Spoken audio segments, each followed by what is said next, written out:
What's this? Maybe you ask yourself why I don't use Manga Studio anymore. It's because I updated it, and since the last update they unified the name from Manga Studio to the same product name, Clip Studio Paint. I think there was some confusion because Manga Studio was literally the same like Clip Studio Paint, and yeah. Okay, what I want to show you is a little tips and tricks video with some shortcuts as well. So let us begin. So this one is if you have already your sketch done and you want to make clean line art. You can now press Ctrl and B, so Ctrl and B, to change the layer color, or change all the layer color which is in this folder. For example, if I undo this and only mark this layer, only this layer would get blue, but I want to have all the layers in the folder get a new color. You can change the layer color up here, for example red, and then you can easier make clean line art of your drawing. The next one is with the selection tool. So if you select something, you have always popping up the selection launcher. And if you don't want to go to view and unmark this here so that it would disappear, then you can easily assign a shortcut to it. Just go to File, like here, Shortcut Settings. Then here you see View. And in it, if you scroll a little bit down, you see Selection Launcher. Now I will assign a key to it.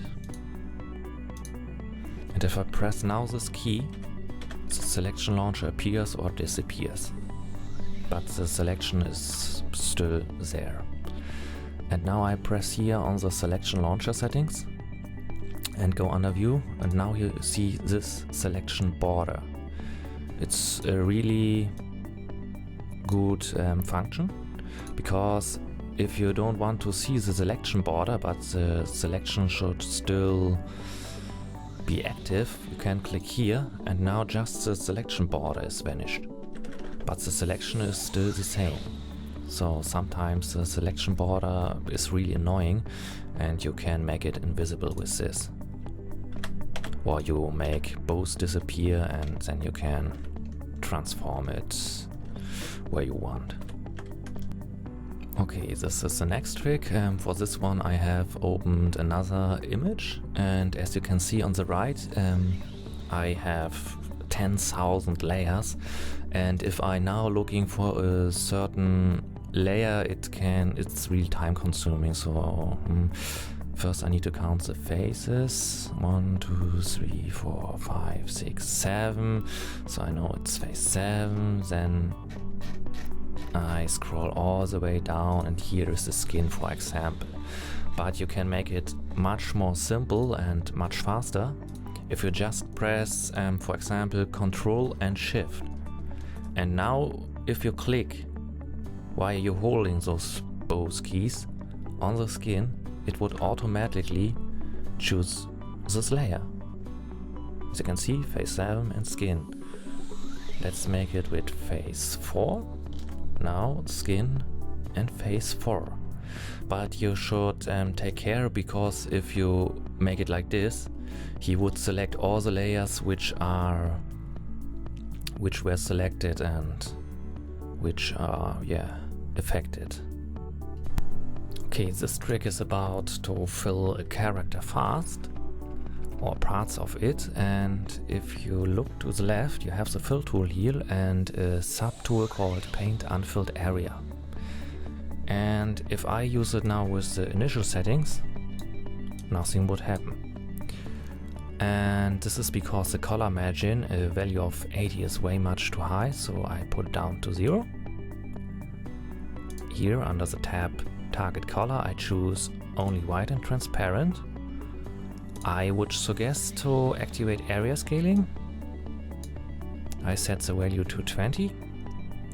And now I click on the little wrench and click on the tab Closed Area Fill. And to make close gap, visible to the left, I click on this little empty button here. I appear and you see it here.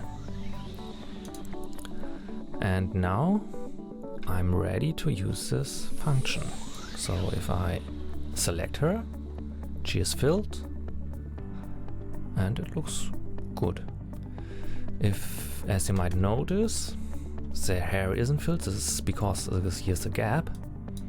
And to fix it, we can use the close gap function. And if I set the value to a higher value, then it would also fill her hair. Now I will show an example without. Deactivate this function and zoom in. I have a lot of empty spaces where all the parts aren't filled. So if I do this with area scaling like this, as you can see, they disappeared.